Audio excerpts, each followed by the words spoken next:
That's unfair, right? Bali about 7 points in the game. To Del Fuentes. Oh, wow. Lugano makes the stop and knocks it down. Lorga is open. 3-point. Oh, my goodness. Face a jumper by Robin Celis. Napoliano has time.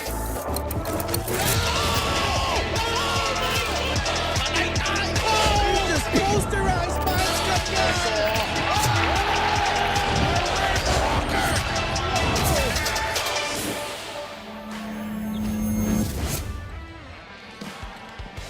2 down, 1 to go here in our Friday triple header in day 123 of the 7th season of the Maharlika Pilipinas Basketball League, ang Liga ng Bawat Pilipino. We're live from the PhilOil Center in San Juan City. Kenny Rocacurva will be looking to lead the road team. The Biñan Tatakjel, Flight 88, hopes to have a stellar performance against the home squad. Orlan Momar, the face of this franchise, hopes to bounce back from that painful loss against the Quezon Huskers a few weeks ago.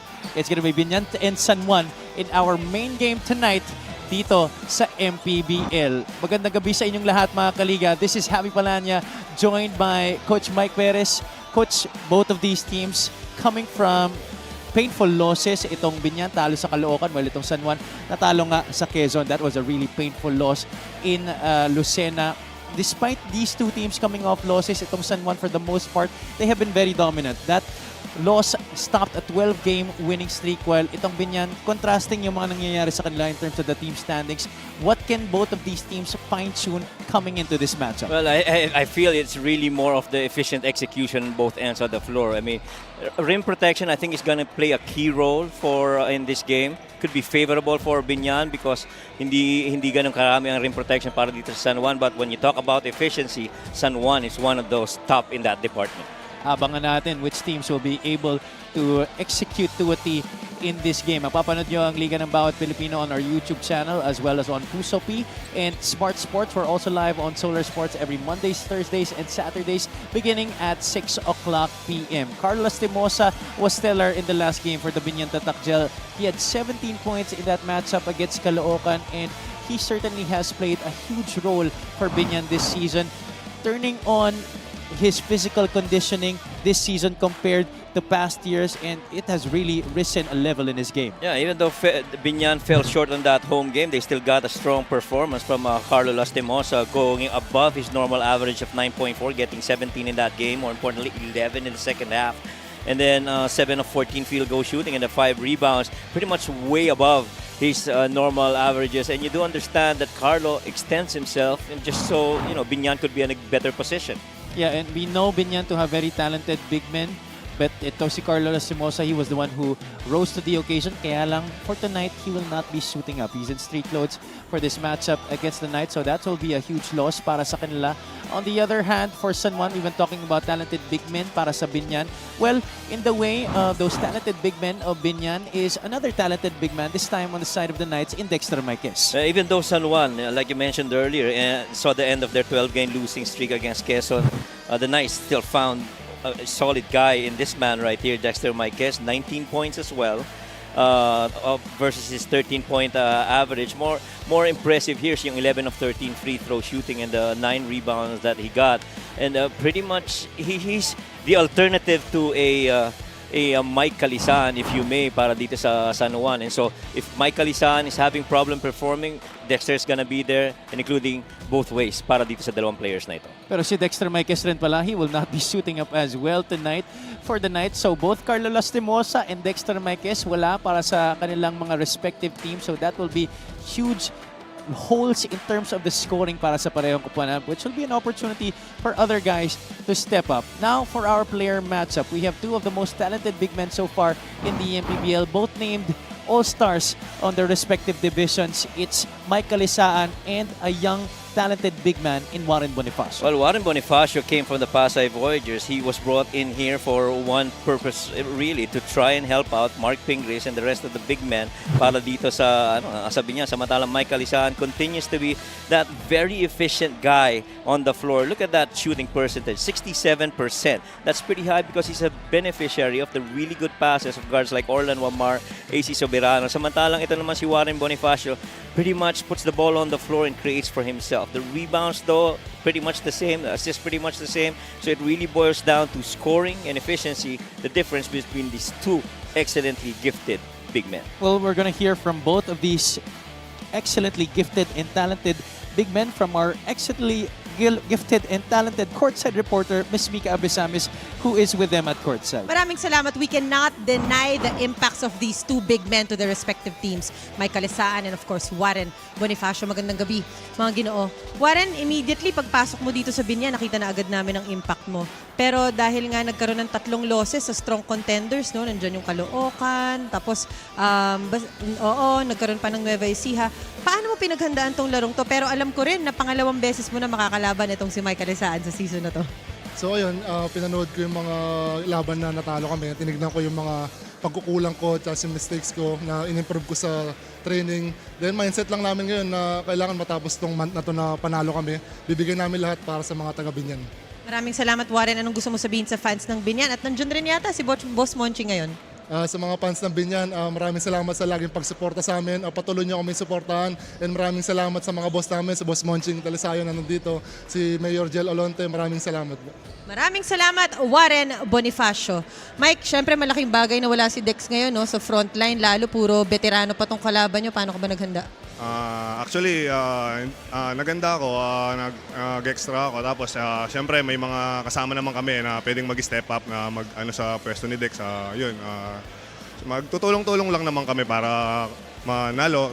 Then, tignan natin kung anong maging resulta ng laro. At doon naman palagi kayo magaling sa tulong-tulong. Meron ka ba mga gustong batiin at pasalamatan? At syempre, ang San Juan fans dito sa loob ng court ngayong gabi. Unang-una, syempre, yung mga sumusuporta sa amin, mga family namin, tapos yung San Juan, yung mga sumusuporta sa San Juan, yung sumusuporta sa MPBL, yun lahat, yung family namin syempre, at syempre yung mama ko pala, birthday niya ngayon. Happy birthday, ma. I love you. At yun. Right. Maraming salamat, Mike Calisaan. Now it's gonna be San Juan versus Biñan. Miguel Pere, take it away. And here we go, mga kaliga, with our main game here inside the Playtime Field Center in the city of San Juan. Welcome to our main game between Biñan Tatacjel versus your San Juan Knights. Live on the 2025 Manny Pacquiao MPBL Season 7. Let's carry on the starting fives, beginning with Biñan Tatacjel Beast Motorcycle Tire Game X. Starting at forward number 88, Kenny Roca Curva. Also at forward number 29, Mike Maestre. Playing center number 18, Jason Ballesteros. One guard number 0, Pamboy Raimundo. And a two guard number 17, Captain Hook Mac Cardona. The head coach for Biñan Tatacjel is Boyet Fernandez. Assistant coaches, Gino Manansala, Gino Manuel, Eliazar Cabototan, and JR Manansala. LGU partner is Mayor Jel Alonte with Ruben Tan and Monching Talisayon. Team owner is Sajid Nuevo. And mga kaliga, get on your feet because it's time to meet the starting unit for your MPBL Season 2 champions, San Juan Knights. Starting at forward number 18, Nico Panganiban. Also at forward number 15, Arvin Gamboa. Two guard number 0, Sean Jackson. Also at guard number 13, Royce Alforque. And starting at center number 17, Aldrich Ramos. The head coach for San Juan Knights is Alex Angeles. Assistant coaches, Jonathan Banal, Arbe Mangas, James Songpin, Nat Gregorio, Paulo Gorospe, Jigs Guadamur, and PJ Maningan. Team managers, Jun Usman. Team owner is Honorable Senator Jinggoy Estrada. Reference That's been our starting basketball. five, brought to you by 1xBet, the title sponsor of the MPBL. 1xBet, your choice, your victory. Feel more game with 1xBet. The road team will be starting with Bamboy Raimundo. Mac Cardona will be starting his fourth game in 6 matches this season for the Tatakjel, joined by Jason Ballesteros, Mike Maestre, and Kenny Roca Curva. On the other side, San Juan will be beginning things with Royce Alforque, Sean Jackson, Aldrich Ramos, Arvin Gamboa, and Nico Panganiban. So different sets of starting units to begin for both of these squads. San Juan and Biñan, one of the top teams in the north, going up against one of the top teams in the south. Magandang gabi muli sa inyo mga kaliga. Javi Palanya joined by Coach Mike Perez. Miss Mika Abisamis is at courtside. Biñan takes the opening tip. The Tatakjel, Coach, they have seen a lot of good moments this season, but also a lot of disappointing moments. Yeah, pretty much. And I think that is one of the reasons why they had to bring in Warren Bonifacio. A big man that can actually create from the outside, make good decisions, score if needed, and who's got a very good attitude and pretty much a team player. And I feel yun ang isa sa mga key pieces na idinagdag para dito sa Biñan. Samantala ito namang San Juan Knights, talagang patuloy pa rin. Yung core ang nagdadala talaga dito sa kanilang team. And they only added Aldrich Ramos, one of the key additions for them, which I feel on the big man stat is very important for the Knights. One very well-oiled machine itong San Juan Knights, but Kenny Roca Curva making sure that Biñan gets the first 2 points in this game. And you expect that Biñan is always, at every opportunity given them, will keep on attacking that lane and test the interior defense of itong Oh boy. Biñan. Yes, sorry coach, di na kita napatapos dun. What a pass that was by Arvin Gamboa. Oo naman, grabe. Arvin Gamboa, I feel underrated to no? He has been one of those players that have been flying under our radar. Exactly. This season has been a revelation para sa kanya. We've seen him get an uptick in minutes, and he has repaid that trust by Coach Alex Angeles and the San Juan management by a lot of improved play. Not just in the numbers, Coach, pero makita mo yung attitude, yung confidence, talagang tumaas din para dito kay Arvin Gamboa. This is our assist of the game, brought to you by 1xBet, the title sponsor of the MPBL. 1xBet, your choice, your victory. Feel more game with 1xBet. And I'm surprised actually that they also keep on attacking that middle lane of the floor, understanding that may rim protection itong Biñan in Jason Ballesteros. And just a good create. Once he saw that Jason Ballesteros got committed on him, easily gave it up over to Arvin Gamboa underneath. Sean Jackson only averaging a shade under 4 points per game. He will also be participating on All-Star Day this Saturday. That's going to be September 6 at the Alonte Sports Arena in Biñan. You could see Sean Jackson participate in our slam dunk competition. Well, that's going to be very interesting. Yung slam na yan, competition na yan.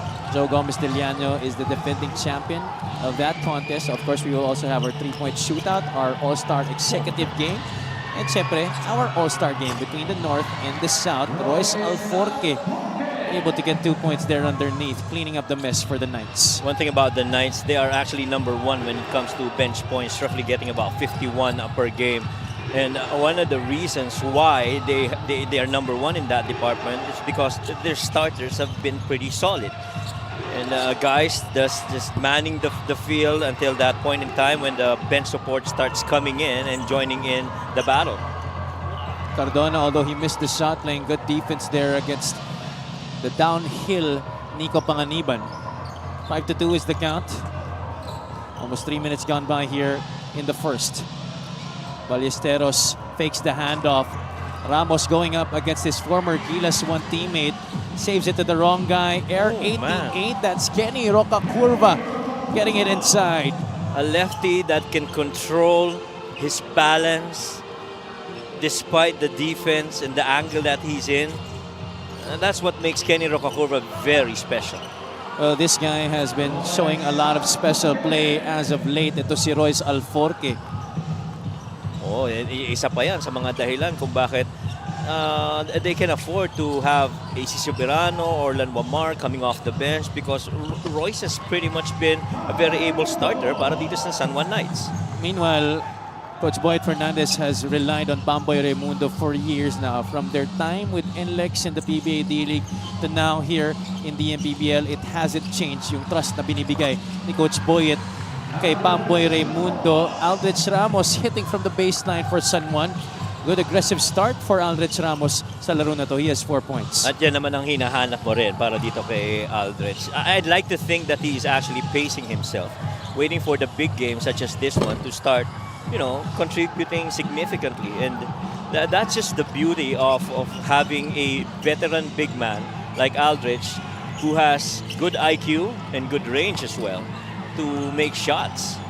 That time though he misses, but Alforque collects another possession here for the Knights. Gamboa wants a clear out against Maestre. Face up, jumper is good from the elbow. Again, you go back to that cliche, hand down, man down. Arvin Gamboa, pretty much a perimeter machine. 15 feet in, count on him to make those shots. Already stuffing the stat sheet early on. 3 points, a rebound, and a couple of dimes para kay Arvin Gamboa sa laro na to as we approach the halfway point of our first quarter. However, he will be called for a foul here. There's personal laban sa kanya.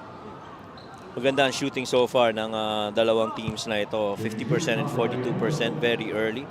And I feel that they've been very intentional. They like taking shots early in the offense. Maraming salamat sa LGR, the official outfitter of the Maharlika Pilipinas Basketball League. Raimundo knocks down the first. And things I feel the intensity would start ramping up soon as the bench support comes in. And that is why the brilliance of both of these teams are almost ensured because of the depth of talent that they have. Yes. Yun naman ang importante. Lalo na kung playoff team ka, the deeper your roster, the better it is for you. Leak out. Roca Curva skies and scores! Oh my! Yung balance talaga no? He was leaning towards that shot. Left-handed guy to finish it off with the right. On the move. Feel ko, Coach, ganun ka rin ng kabataan mo, no? Hindi. Gamboa from the left flank. What a start for Arvin Gamboa. Well, extending your range. That is very important for Arvin Gamboa. He is now 2 out of 3 from the field. Hit 1 from 3. Gets that block. Boy, the Blue Shirts have been very active defensively. 14-10 is the score. Sean Jackson, the hoop and the harm. One thing is clear. Arvin Gamboa is gonna look for Sean Jackson every time in the open floor. My goodness, this fast break of the game brought to you by Extreme X Pop, personal karaoke speaker, everyday karaoke. Sean Jackson justifying his start in this game with that big basket and one. That's just understanding the value of a contact when you're within close proximity to making a shot at them. He just threw it up there and thankfully, sabi nga nila, kahit na anong preparation mo, nandiyan pa rin yung factor ng luck.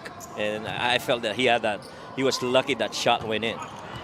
He could not capitalize on the bonus. Couple of guys now checking in for Biñan, Warren Bonifacio and JJ Pido to help aid Kenny Roca Curva, Bamboy Raimundo, as well as Big Boy Hernandez pumasok na rin dito para sa Biñan. Almost a steal there by Wamar, but he runs out of space there. Look at how much time before they brought in Orlan Wamar.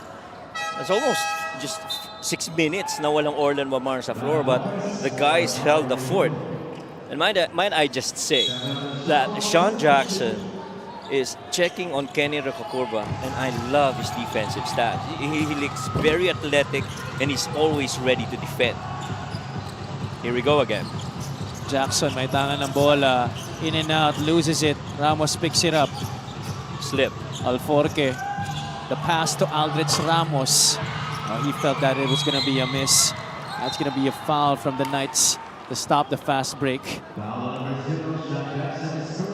Jackson picks up his first.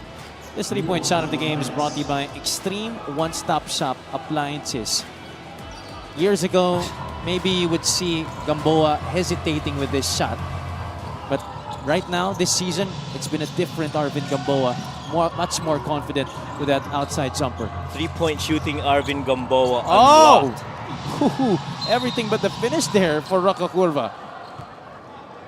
And the guys of the San Juan Knights, much as they are, dead last when it comes to rim protection, and roughly just about 1.8 per game, their guys continue to challenge. Maybe they don't get the block, but it's not gonna be that convenient for you to get inside the paint and makatapos ng madali. North All-Star Mike Calisaan has just checked into the game for the Knights. Sean Jackson getting a lot of high fives from the Knights bench. Oh no. Gamboa, can he hit another? This one's short. Bonifacio gets it to Lopez. Bam to the left side. Pido pulls it out. Bonifacio takes the jumper. Yes, sir. Just as the doctor has ordered. That's why you get Warren Bonifacio. Perimeter catch and shoot can be part of that delay action when you have a big man acting as the decision maker in the offensive coordination. That's pretty much Warren. One of the most efficient big men here in the league, shooting almost 50% from the field overall this season. Tsaka yung size ni Warren, very deceiving din. See that good pass, that good feed by JJ over to Warren. Apat nang hinahabol dito ng Tatak Gel. Lopez had some pretty good minutes off the bench in their last game against Caloocan. Leak out, Calisaan gets the roll on the shot, and that's gonna be 3 points the old-fashioned way para kay Mike Calisaan if he makes this bonus. And if you're wondering why he is the most efficient field goal shooting big man, that is exactly the reason why. He gets fed real well by his guards, and he does not even have to put that ball on the floor to go on multiple dribbles. He's just that quick. One of his strengths, definitely. In my opinion, sila ni Andy Santos ang nangunguna dyan sa departamento na yan. Yes. Rim runs Yes. by bigs in this league. Yes, agree. So even in the half-court game, when you try and speed up the game, he still works. Mike Calisaan, short roll and all. You really just have to find him and make him decide on how to attack that rack. Enzo Subido now with the controls. The roll by Hernandez. Big boy gets that foul back. San Juan's Reynel Hugnatan will be called for that personal. Well, one might argue that there wasn't enough contact right there to be called on Reynel Hugnatan. I felt that Big Boy was pretty much out of balance in that situation. Hernandez able to knock down the first free throw. And he just provides that needed additional big man inside para dito sa Biñan. Check out our special deal from OneXBet when you scan the QR code and claim your special offer. First 2 points in the game for Tristan Big Boy Hernandez. Favorite ni Richard Tampos yan. Big. Ron Denison against Renzo Sobido. Denison has the height advantage. Oh, wow. Fakes, goes one way, goes the other. Ron Denison showing us the moves. He brought everything in there, including the kitchen sink with that move. Pati tayo, napasama dun sa fake eh. Oh. Buti nga yung camera, hindi napasama sa fake, pero ang ganda nun. Well, we're gonna have to see that again. This is our play of the game brought to you by OneXBet, the title sponsor of the MPBL. OneXBet, your choice, your victory. Feel more game with OneXBet. One player who has certainly improved his offensive game throughout the years, that's Ron Denison. At kung ikaw ay batang manlalaro sa napakaagang edad na ito, yan ang halaga ng faking, either shot fake, fast fake, and a good footwork. And that time around, he just continues to attack that defense. He loves this matchup with Renzo Osobido on him. 23-14. Lopez turns the corner, floats it up. That one's short. Couldn't get his own miss. The ball ends up with Orlan Omar. Calisaan hammered there by JJ Pido. And that is the only way that you're gonna stop Mike Calisaan. That's the only way. There are 4 big men inside the floor. And he was the quickest one to get to the other end. Ang matindi kasi dyan, coach, sa kanila ni Adi Santos is they play a huge role anchoring the defense of the respective teams. But then sila rin ang mangunguna sa kabila. Tama. Absolutely. And even if you put him on the top of the key, much like how Warren Bonifacio would play on what's called a delay play, kung saan yung big man yung parang pinaka-point guard mo sa taas, kaya rin gawin ni Mike Calisaan yun. Kasi ilang dribbles lang yun, mag-handoff na, ibibigay na, tapos mag-short roll na siya. San Juan not really starting off very well from the free throw line in this game. That's 2 straight misses for Calisan. They're now 2 out of 6. San Juan was 37 out of 43 against Quezon. Mantakin mo yun. Oo. Actually, a lot of free throws between the two teams dun sa laro na yun. Pido, that one's short. The shot clock winding down, but he still did have 7 seconds to work with. Wamar inside, that's a walk. Travel, right. Took 1 extra step upon hitting the brakes. The one thing that some coaches would love to do, once that ball gets driven from a wing side down the middle, and you got that weak side corner filled, they try and get that basket cut from the corner. And so to have that defense preoccupied on the corner side. Pido, this time much better setting of the feet, but still could not hit on the jumper. Last shot time, but Calisan is ahead. Denison still recognizes the game clock. Calisan, di nagmadali dito. Hugnatan, libreng-libre. Late ang close-up ni Big Boy. That one's missing. Bonifacio pulls it down, and that is gonna do it for the first 10 minutes of action.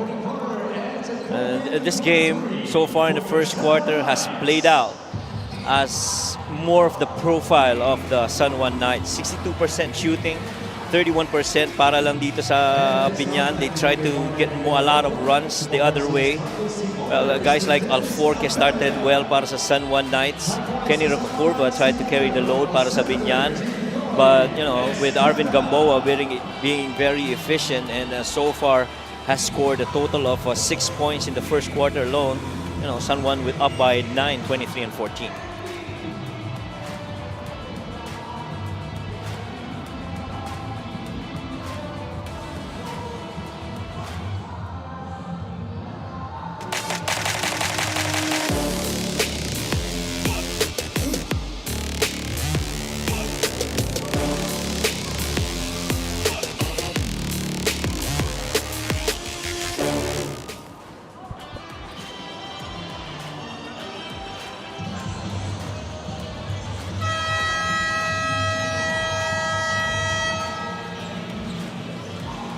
Back in San Juan for your Maharlika Pilipinas Basketball League. This game is not just exciting because of the players, our coaches, as we know, our assistants at San Beda. Di ba, Coach Mike? Kwento ni Coach Alex Angeles, Coach Boyet is really a big brother to him. Never gatekeeps his knowledge. He still will never forget the time when he was one of his greatest advisors during his South Finals championship with Bacoor. But not tonight. They are not friends. Kahit nandito ang kanilang mga San Beda family, with Coach Jude Roque there watching. But Coach Alex would like to capitalize on their fast break points with about 21 per game for San Juan. Have you, Coach Mike? Maraming salamat, Mika. Excellent report right there. Oh, yes. Coach Alex Angeles and Coach Boyd Fernandez. Klarong-klaro doon sa report ni Mika. Di mo na sila magkaibigan tonight. Pero pareho silang bedista yung hinawakan na team, and both getting, what a steal by Cranial Veloria. Playing the passing lanes there was Cranial Veloria. Pero ito si Coach Alex, naglaro at nag-coach para sa San Beda. Yeah. Coach Boyet naman, he brought a championship to Mendiola. And I like that Mika mentioned about Coach... Actually, not just championship, no championships. Yes. And I like that Mika mentioned about Coach Jude Roque being here. Because I see a batchmate of mine who's seated next to Coach Jude is G-Boy Cabochan. He's a batchmate of mine from grade school all the way to high school. I understand he's in local government. I think he's one of the doon sa side ng Bulacan. Good undergo stab right there by Kalisa. That was our assist of the game, brought to you by 1xBet, the title sponsor of the MPBL. 1xBet, your choice, your victory. Feel more game with 1xBet. This is actually a very good-sized crowd for a Friday night, as we see once again. That's Jackson Corpus with KG Canaleta on the side of Biñan. Nakita natin si Jackson kanina katabi si Coach Alex Angeles during our second game between Batangas and Gensan. Yes, pretty much. Talagang inaantay itong laban na to. Oo. I mean, these two teams, yung kanilang mga communities, very star-studded talaga. And when I say communities, not necessarily playing for them, pero yung mga supporters nila and mga kaibigan nila. As you see, Bam Lopez, one of the more underrated players that has blossomed here the past few games for Coach Boyet. 27-17, 10 pa rin ang lamang dito ng Knights. Oh, wow. Oh, Papa Ray finding Michael Calisan underneath. Some coaches would call that a rocket pass. When you involve a big man in a little pick and roll action and that other guy finds another guy underneath inside the paint, either rolling or camping inside. Bonifacio, that's his spot. Could not get the bounce there. Calisan with the rebound. Orlan Omar, di pa masyado nag-iingay sa laro na to. Oh, look at that touch Dennison passing. had time to set, and that's a three-point shot. Ron Dennison blows a kiss to the bench.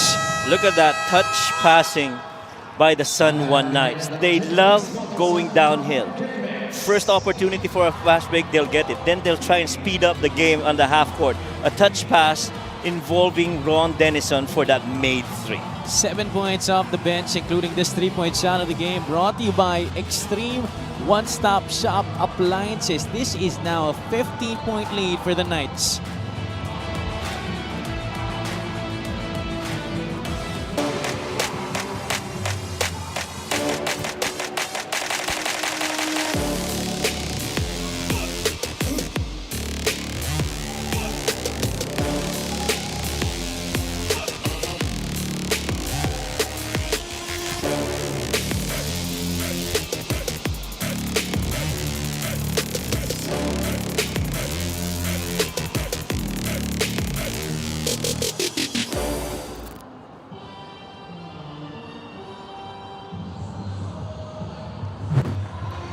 The Knights were on the wrong side of a thriller against the Quezon Huskers in their last game. They lost 84-83. They did have a chance to win that ball game, but Calisan was well defended in that last possession. My opinion actually boiled down to that one inbound play by Quezon where LJ had nowhere to go. He really just spun around and got that contact, thankfully for him. But overall, it was really good shooting as well for Sun One. They shot, 41% in that game. They shot 31% from three. Maybe a little average for Sun One in that department. Pero pagdating dun sa points of turnovers, 10 versus 14, there were -4. Fast break points, di naman ganang kalaki yung difference. It was only a -6 in that department. So clearly, it boiled down to endgame execution. Well, talking about execution, San Juan has been executing to a T in this game. Calisan now with 9 points off the bench, extending this Knights lead to 17. Pinoy Sakuragi has now checked in for Biñan. Kick out to Pido. Lopez defended by Dennison. Pido pulls up, jumper from the elbow. Too strong. Pingris the rebound. There's a foul against Dennison, which he quickly acknowledges. Ganda rin ng matchup sa ilalim. Well, you could say Reynel Hugnatan and Mark Pingris, but this one right here, just a good feed. You cannot front against Mike Calisan because he's just too good inside. That was our play of the game, brought to you by 1xBet, the title sponsor of the MPBL. 1xBet, your choice, your victory, few more game with 1xBet. This guy could get a lot of buckets in a hurry. Ryan Sawal, but he misses on the jumper. A push caught there on Jmar Gimbayan. Tingin ko yung shooting kailangang i-ramp up doon sa perimeter, kaya pinasok nila si Ryan Sawal, not just on the perimeter but even on the outside. And you've got a couple of really good offensive rebounders in Jmar Gimpayan and Mark Pingris. And I feel Jmar is gonna be fast enough to run with Calisan in open floor in case he even runs. Oh my goodness. They go to the alley-oop, but short there was Calisan. That ball will stay with the Knights. Tsaka si Calisan always ready to receive, no? And that's why his guards are looking for him. I think what's happening right now is Biñan, they seem surprised by the passes being made by San Juan. Coach Alex Angeles will burn a timeout here. They're up by 17.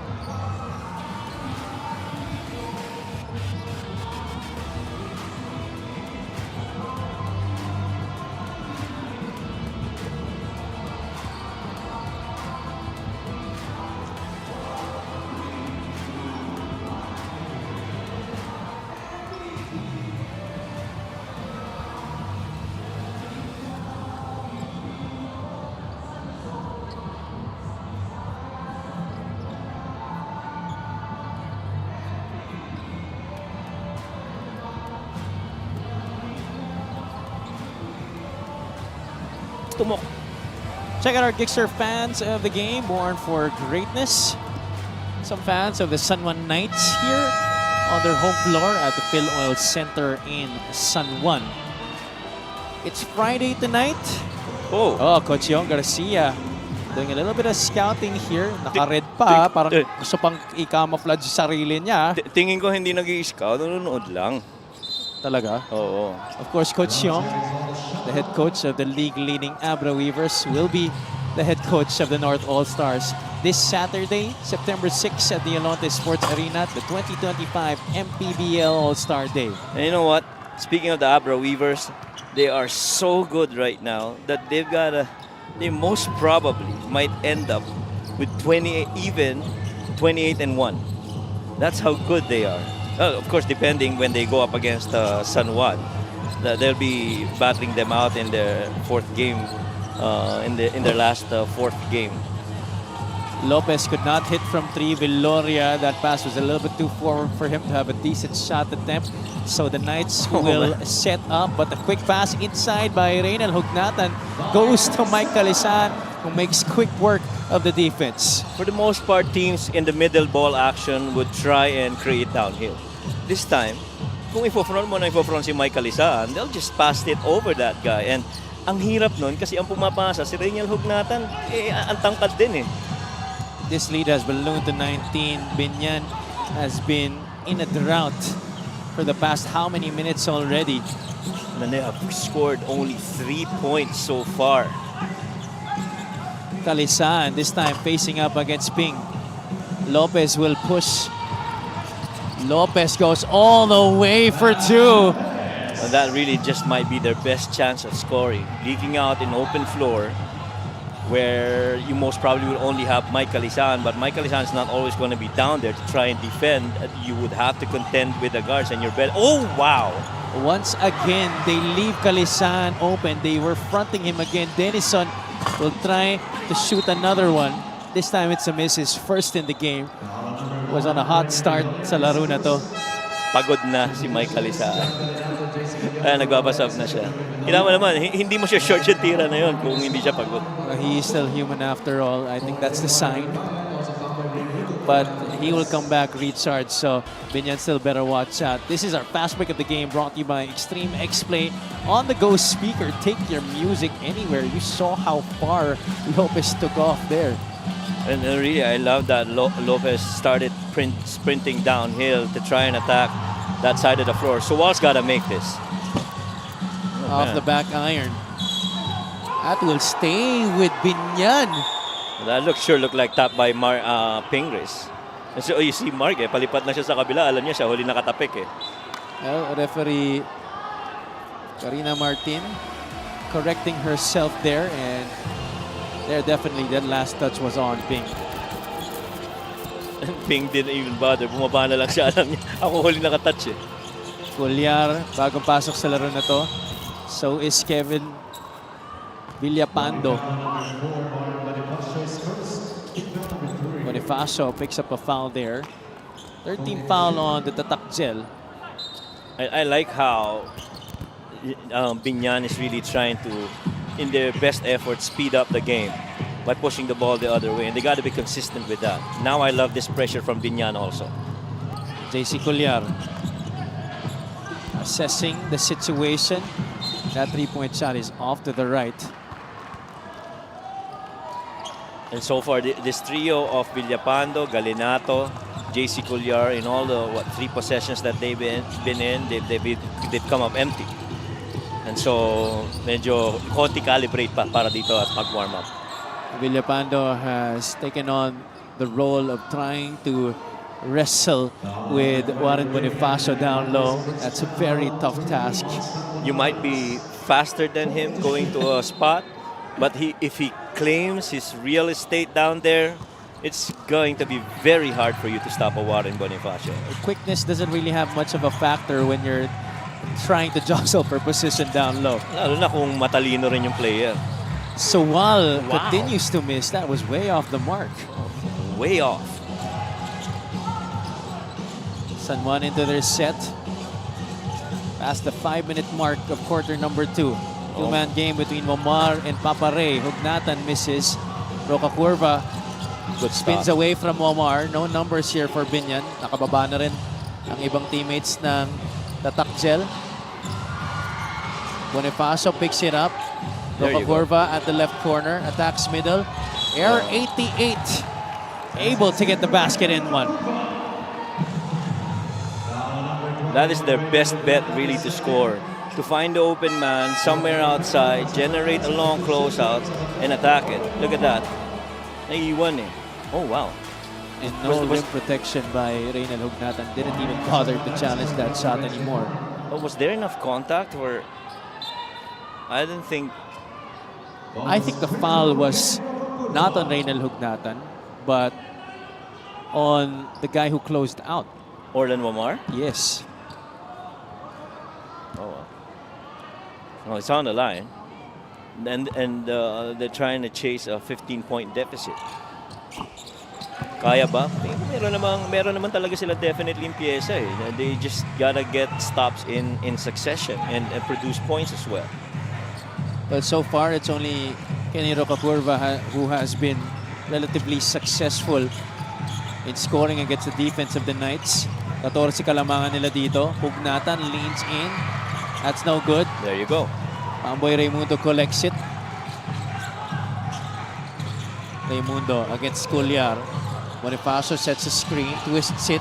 That's a terrible shot attempt by Pamboy. Cuellar quickly to Galinato. He rises, it scores! John Galinato! It's just, you know, a chase for whoever's gonna elevate first. And that time, it pretty much took off before that defense could even come in Warren Bonifacio. He used that angle. At saktong nakapatagilid dun si Warren Bonifacio. Yes. Oh, hoo-hoo.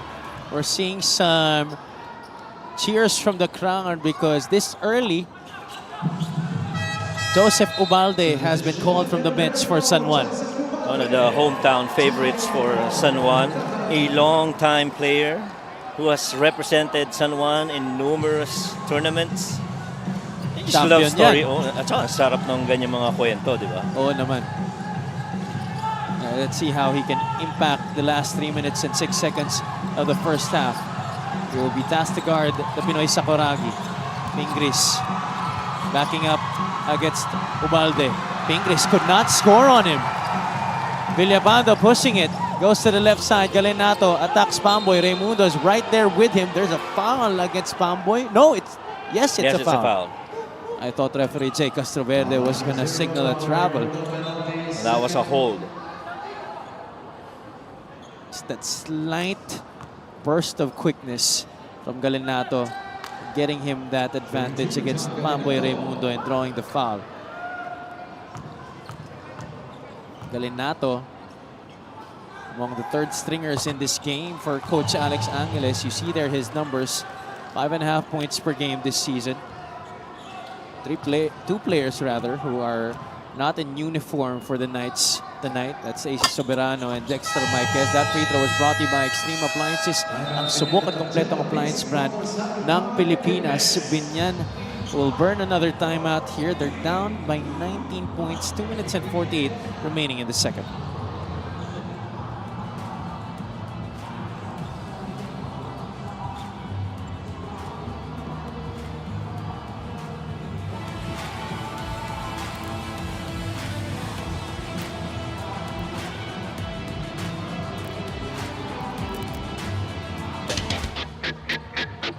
MPBL All-Star na. MPBL All-Star na. MPBL All-Star na. MPBL All-Star na. Abangan ang inyong mga MPBL Idols ngayong September 6 sa Alonte Sports Arena, Biñan, Laguna. See you there and mga kaliga.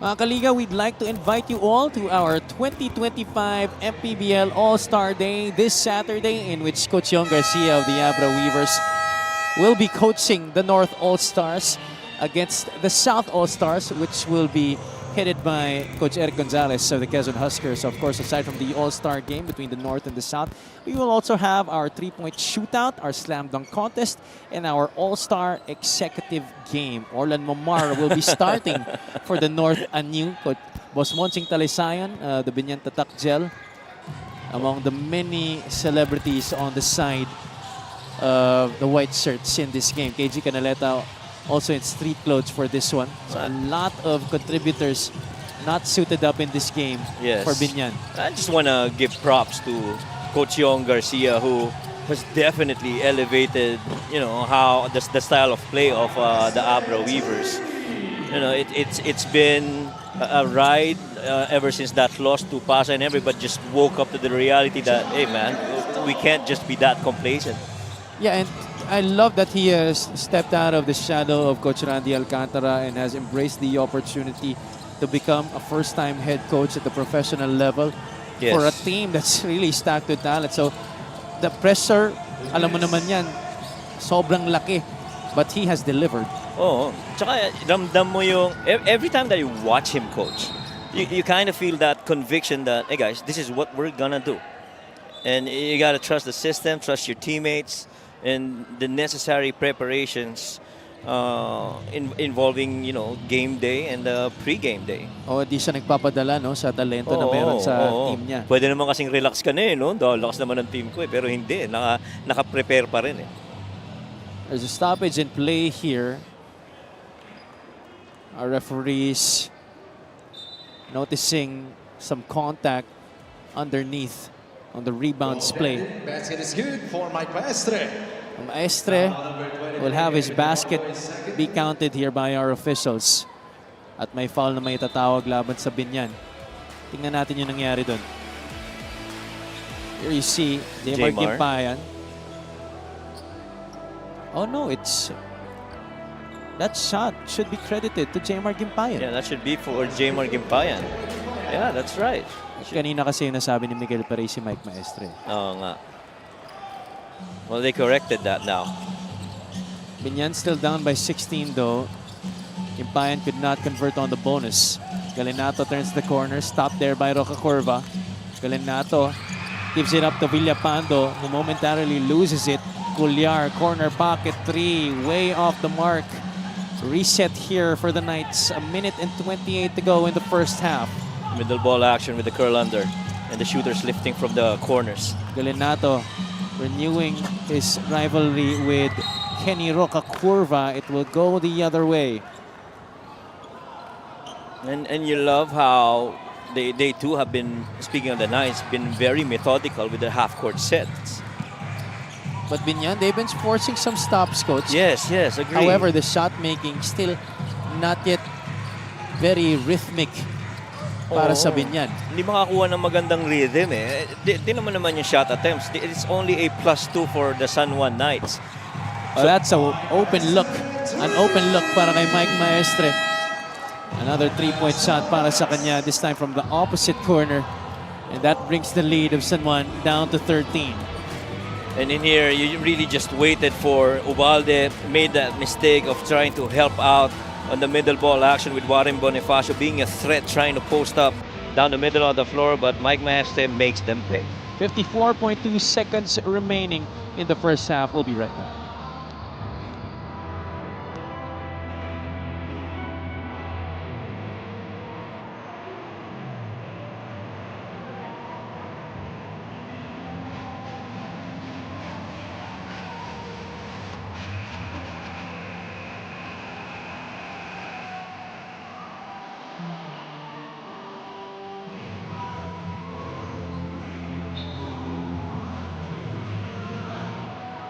Oh, Miss Danica Soto in attendance here, of course, in support of her better half.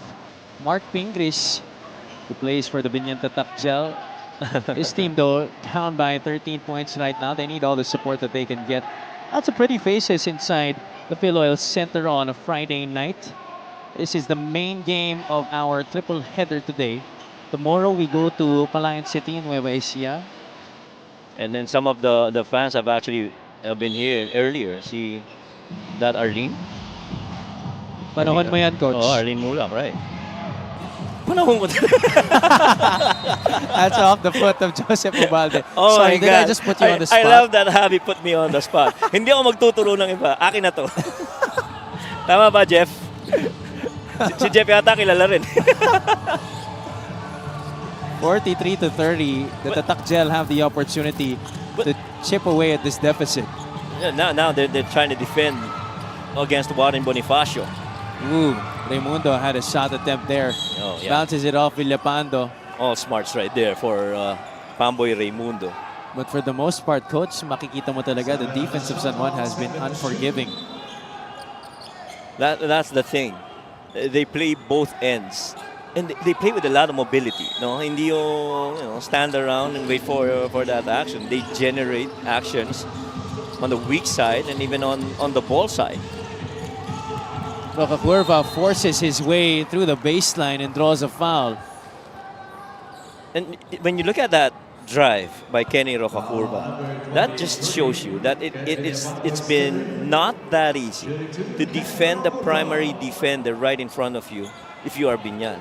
Because normally, mga ganun layup, iwan na yun ni Kenny, di ba? Pero, that defense keeps sticking even as he tried to drive baseline. You just saw the free throw story. San Juan going 5 out of 10. Biñan is now 6 out of 7. The Knights were up by as much as 19 points in this game. It's down to just 11. Oh, Miss Badet, and of course, Mr. Dennis Abella in the house. Well, a lot of celebrities watching dami tonight. talaga ngayon. Tsaka iba dyan kanina pa no? Oo. Even in the second game because naintindihan nila yung implications sa playoffs So good attendance, good reception, and we're hoping that we will be able to fill up the Alonte Sports Arena on Saturday.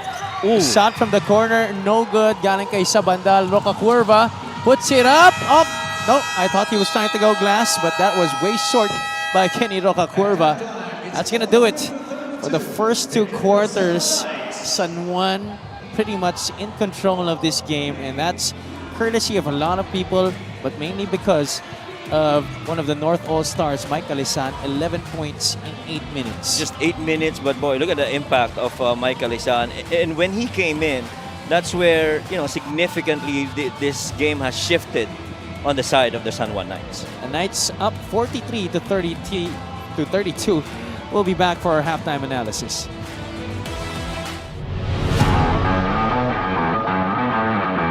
Binalik na si Raymond Binuya. Binuya gets the steal. Igilos is with him and Jema is blocked! Raven Gonzalez with a denial! Oh my! He caught him up top. Clean block upstairs. Access denied by Raven Gonzalez on Jemo Egilos. Cabanag, they're speeding up the game now here, Caloocan. The kick out to Kasid. Attacks the closeout. Goes behind the back. A 3 from Cabanag. Kung ako, dedepensa ako sa ganyan, talaga mapapagod ako. You saw the way they were passing the ball from one place to another even without looking at each other. But sa absolute wizardry, Oh, galing yeah. kay Kasid, ha? Saan napunta ang bola? Sabi ni Nem de la Cruz. Nandun pala sa corner para kay Jeremy Cabanag. Kahit ako, mapapatalon ako sa silya ko sa ganun eh. About it. There's a double team. The steal by Adlawan. Dolan, look out. Oh! Dolan Adlawan drops the hammer. He's been waiting for that to happen. Dolan Adlawan for our Gixer. Great move of the game. Born for greatness. The interception and then the throwdown right here. Perfect anticipation on the passing lane by Dolan Adlawan. I've been waiting to see this also for quite some time already. Another good setup there for the Risers. You just really couldn't knock it down, but that one's just pure handles and good finish for Kenny. Dami niyang dinaanan doon. Rocacuerva with a remarkable finish. Ang mabigat doon, wala nakapigil. And that was his offhand. Yes. Right hand finish for a left hand player. Gonzalez providing the pick. Here's a switch. Ildefonso against Igilos. Dave, shot clock winding down. Ildefonso for 2! What a shot! 23 in the game para kay Dave Ildefonso. And the degree of difficulty on this shot, Javi. Gixer, great move of the game. Born for greatness. Absolutely unreal. Dave Ildefonso. Jay Moeguilos played the best defense he could on that play. Look at the challenge on the shot, but Ildefonso still able to make it, extending the lead back up to 13 for Abra. Right now makes it on a layup. 4 points quickly rather para dito kay ano. Ooh! What a move! Escosio completes it! What a sequence for the Davao Occidental Tigers! Man down on that move. Wow, and that between the legs by Salubre caught everyone sliding. He wants an ISO up top. Hubert Cani gets to his spot. My goodness! Hubert Cani delivers here for Bataan. Oh my goodness. Hubert Cani on a little one-on-one and a step back, elbow side. Looks good. Goes in. Mac Talio. Talio attacks middle. Talio with a dipsy-do. We have a highlight from Mac Talio. Well, finally, something that his highlight team could work with. Yan kay Mac Talio, and he's loving it. The tongue is out as well. Total battle in what kind of shot he would have taken. Oduba with a reverse! Ang lalim ng dukot ni John Oduba, and using some English for the finish right there. Uduba certainly one of the X factors. He took off on the other side and finished dun sa kabila. A lot of credit, a lot of props to the Sheriff David Defonso for making that excellent dish. Undersized compared to the other bigs, but he pretty much, to your point, looking. Napakagandang galaw naman yon. Pinakita na naman tayo ni Mitchell Mines. Mitch Minus never runs out of highlights here in Kamalig. Oh my goodness. He has turned the Orion Sports Complex his personal playground. And the Risers are loving this version of Mitch Minus. Gixer, great move of the game. Born for greatness. Mitchell Minus. Oh my goodness. Yup and under. What a move. Paging siya ay natuwa sa kanyang sariling galaw doon.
parating na All-Star 3-point contest.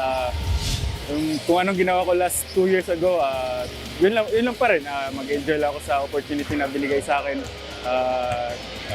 I-showcase ko kung ano yung meron ako. I'm expecting to be a lot of fun, bringing a lot of showtime, so it should be definitely fun. You have to stay tuned and see. But I have some stuff that I think nobody has seen yet, so you guys have to stay tuned.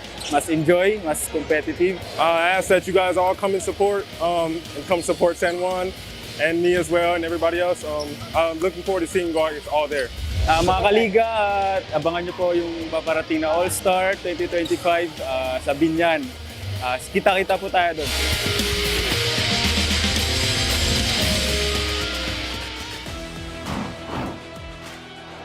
Halftime now between the Biñan Tatakgel and the San Juan Knights. The home team ahead by 11, 43-32. It has been a totally controlled ball game for San Juan, but Biñan making a little run towards the end of that second quarter. In these kinds of games, you really want to look at the simple things of the game. We're talking about field goals, rebounds, assists, and the help that you're getting off the bench. I mean, look at that. All these basic stats have really favored San Juan. They have not done anything other than the basic fundamentals, shooting the ball well, rebounding the ball, sharing that rock, and getting a lot of help from the bench. That plus 16 advantage of the bench just shows you how much of a flexibility you're getting by bringing in Orlan Wamar and Mike Calisaan off the bench while the starters do their thing. I like how you put that. It really all boils down to the simple things, Yes. Coach. Kenny Rocacurva leading the way for Biñan in scoring. He's the only guy in double figures with 11. Maestre Lopez and Raimundo follow him with 6, 5, and 4 respectively. On the other side, meanwhile, Calisaan has had a lot of help from Ron Denison and John Galinato, who actually came in late in the second quarter already. Arvin Gamboa had a sterling start. He had 5 points, but he had so much more across the stat sheet.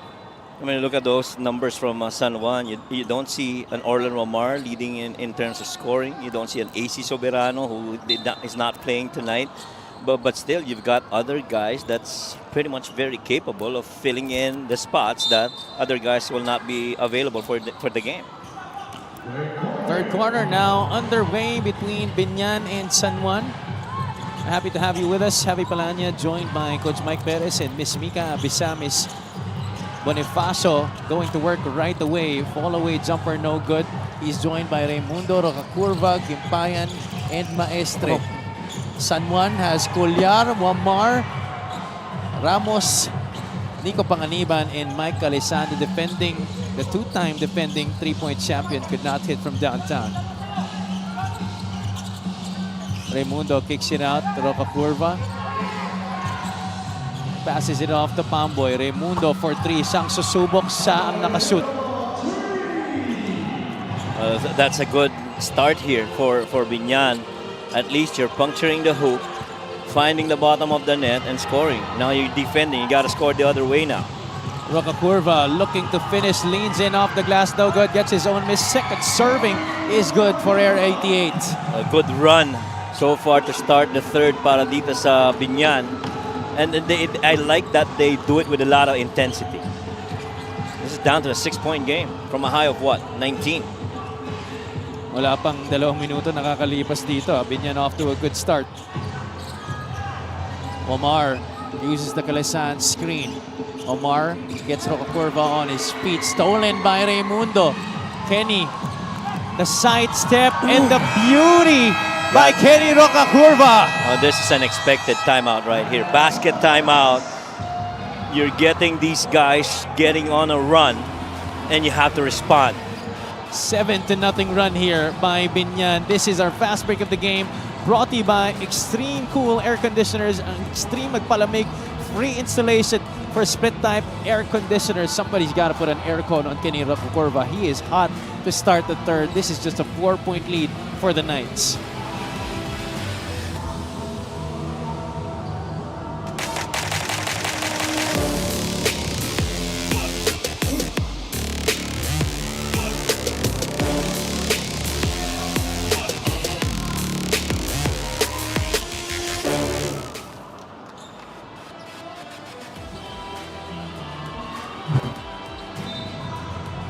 Kenny Rocacurva and Bam Lopez combining there for 25 points against the Batang Kankulu. Although Biñan fell short, this is still very encouraging considering Bam Lopez hasn't seen a lot of action this season. Yes, and you love that they actually involve Bam Lopez. I do have that, I guess, belief in Bam Lopez, seeing him play in his early years with, I believe, with Coach Gino Mananzala, and then you couple him with the other guards, that should produce really good stuff para dito sa Biñan. He's only played 8 games total this season. And in this game, he has picked up from where he left off. Maganda rin ang pinapakita niya dito. Expect him to come off the bench here in the third quarter. Raimundo couldn't lose JC Colliar. Dangerous pass there to Warren Bonifacio. He misses Bonifacio. Blocked there by Colliar. Fresh 14 for Biñan. Kenny with the basketball. Maestre hit 2 threes in the first half, primarily from both corners. This time he gets another one. He gets a second big to forget about him out in the perimeter. This is a 10-0 run to start the third quarter. Almost a turnover by San Juan. Colliar attacks the middle, gives it up. Ramos, medyo nakuyog doon ng depensa. Omar has 7 to work with on their shot clock. Colliar will launch and fire. JC Colliar silences the run of Biñan. And the very first field goal so far this quarter for the San Juan Knights. The important thing is they were able to get an answer back on that 10-point run by the Knights. 46-42. 3 minutes pa lang ang nakakalipas dito sa ating third quarter. But very action-filled itong mga kaganapan.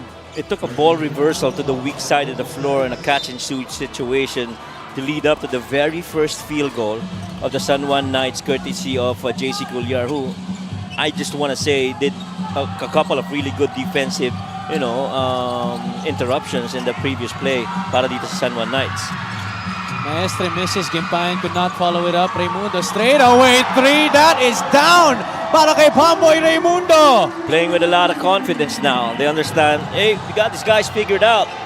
Pack the paint and stay active defensively. They move a lot on their feet right now. 5 out of 10 from the outside for Biñan. I think that's 6 already for the Takjel sa laro na to. Orlan Mamar answering with a shot of his own on the other side. Quickly now into their front court. Raimundo testing the defense of Orlan. No good on the baby hook. That's Mike Calisan pulling down the board for the Knights. Amar to the corner. Panganiban. No hesitation. Each team having their own run here to start the fourth quarter. And then the Knights refusing to just allow this straight run by Biñan. Now this is more the playoff type atmosphere of basketball we've been expecting from both of these teams. Look at that battle underneath. It took a while before they actually called that foul. Well, you don't understand they're allowing them to play to make it, get that compete side of these guys. Omar turning the corner there and hitting it off the glass. And then setting up Nico Panganiban on the ensuing play. A couple of really good decisions right there. Drive that side of the floor, give it up over to the guy holding the corner 3. And then on a dribble handoff exchange, you generate that big man to come off the pinch post and you work it from there. Maestre comes off of the staggered. Bonifacio still wants it. Instead, he'll set a screen. He pops. Good pass. Curva on the right side. Fakes out Hugnatan. Goes strong. Left it short. San Juan tatakbo dito. Calisan is ahead. Tiningnan pa yung depensa. Calisan for 2. You gotta forget about that. You got him running right in front and ahead of everybody. Raimundo for 3. That's long. Rebound taken by Waray. Tamar Gimpayan flexing his muscles underneath. I don't think there was enough contact right there. It happened very close to where we are. See this shot missed. Rebound by Gimpayan. I don't think there was enough. And that's why the Knights will be challenging. Oh yes, see? I don't even think tumama yung swipe ni JC Colliar doon sa kamay ni Waray Gimpayan. And that's why the Knights will have this reviewed. 53-47. We'll be back after this coach's challenge.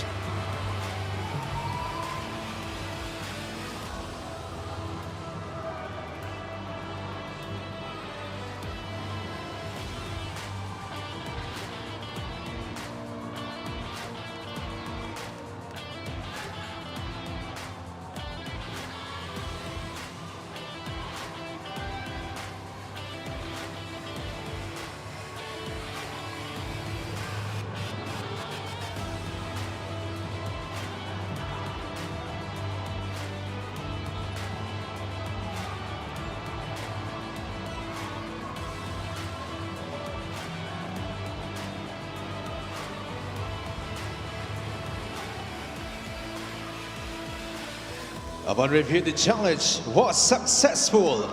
There was no foul. So it's a successful challenge para kay Coach Alex Angeles in San Juan, but the basket will still count. That was no contact at all. And so, kaya nakita mo kagad yung reaction ni JC Collier. Hindi siya makapaniwalang may pito eh. San Juan with the basketball now. 6 out of 15 for Biñan in this quarter. San Juan shooting 4 out of 6. But look at the difference in attempts. 6-point lead being protected here by the Knights. That's extended to 9 by Nico Panganiban. And they're burning those shots from 3. They keep on leaving that guy on the corner side for those 3. Scoreless in the first half. 2 threes here in the third alone. Under 5 minutes to play in quarter number 3. Raimundo picks up his dribble, goes for the shot that was forced. Panganiban ends up with it. Omar directing traffic here in transition. Collier gives it up.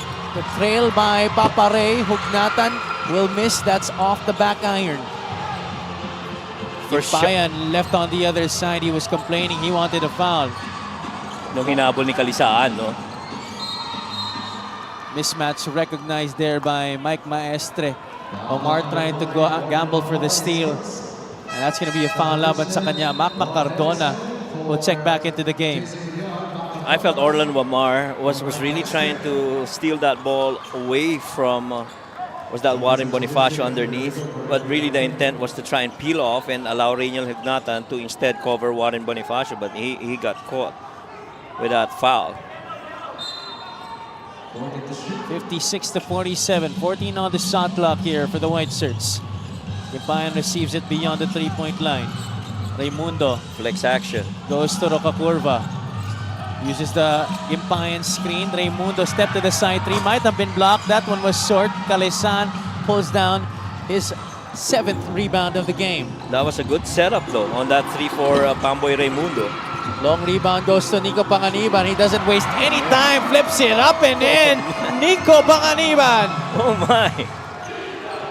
What can he not do? Oh boy, that is why this San Juan team has been so dangerous this season. Dahil different personalities, they step up different times of the game. That depth really working wonders para sa kanila. Warren Bonifacio just behind or just below the three-point line. Ported basket there for the Tatak Gel. 9 pa rin ang lamang dito ng Knights. There are 2 spots on the floor which I feel, based on my observation on all the games that I've covered, Warren Bonifacio play, the 2 spots on the floor which is very comfortable on the top and on the low block. And so you get that ball on him on those spots, maaaring maganda yung magiging resulta para sa Biñan. They want to post up Roca Curva. He's against Orlan Wamar. The drop to J-Mar Gimpayan down low. Yeah, they got preoccupied trying to help out against Orlan Wamar. They do understand cross-match, mismatch yung pagkakataon na yun. Kaya kailangan tulungan mo si Orlan. Pero nakalimutan nila sa kabila si J-Mar Gimpayan. J-Mar Gimpayan wants a sub. He is gassed. Kalisan, nadulas yung bola sa kamay niya. Wamar doesn't settle for the outside shot. Brings it back out to Panganiban. The runner, Nico Panganiban, short on the floater. You see how that ball flies from side to side, north to south. I can understand. Just by watching it, alam kong nakakapagod siyang depensahan. Raimundo gets That's his a foul. own miss. Was hit in the face. Yeah, that's a foul. Might even be upgraded here. Now, I'm not sure if this is just the rest or talagang medyo malakas yung naging tama. But this will definitely be reviewed. But meanwhile, take a look at this play of the game. Brought to you by 1xBet, the title sponsor of the MPBL. 1xBet, your choice, your victory. Feel more game with 1xBet. To be fair with Pamboy, he has been playing this entire third quarter. Yes. Pati siya na rin humingi ng substitution dito. Oh, 10 points ang puntos ngayon ni Pamboy Raimundo so far in this game. In the first half, he only had 4 points. So, you know, he's done his work so far para dito sa Biñan. There was that swipe by Ron Denison that hit Pamboy Raimundo in the face. Hindi naman intentional na yun yung inaano ni Ron Dennison, at least from our review. It was a play for the ball. Play for the Kaya ball. di siguro in-upgrade. Let's go courtside to Miss Mika Besamis. Let me check on Pamboy Raimundo later on. But you know what I like about Boss Monching Talisayon? He is really one of the most supportive bosses I have ever seen here in the league. Literally cheering for his boys on the sideline. Along with his Mark Pingris, took out his towel a while ago and iniikot niya sa teammates niya like a fan para magkahangin sila sa huddle. Now they are suddenly not so far in terms of the score. But really, Coach Boyet reminded the boys to limit the fast break points towards the end of San Juan. Against Bataan, the Risers had 21, Nueva had 19, Caloocan had 18. All lost games for Biñan. But with this kind of team spirit though, nothing is impossible. Have you, Coach Mike? Maraming salamat, Mika. Incredible report right there. And to extend that conversation about Boss Monching, alam mo, si Mac Cardona mismo nagsabi, Mac is 7 years older than Boss Monching. And yet, Boss Monching, he feels is like very much of a father to him. Oh. Na talagang inalagaan si Mac. And you know, Mac, it's no secret that he has gone through a lot in his personal life as well that has really bothered a lot of his career along the way.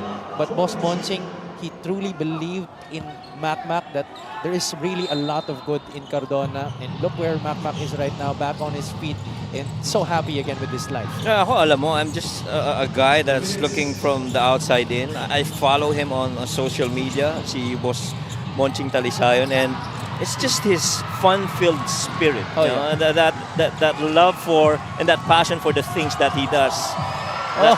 Roca Curva could have been a spectacular finish. Pingris could not get the offensive rebound. Meanwhile, on the other side, Orlan Mamar, basket and one. He gives that look to JJ Pido.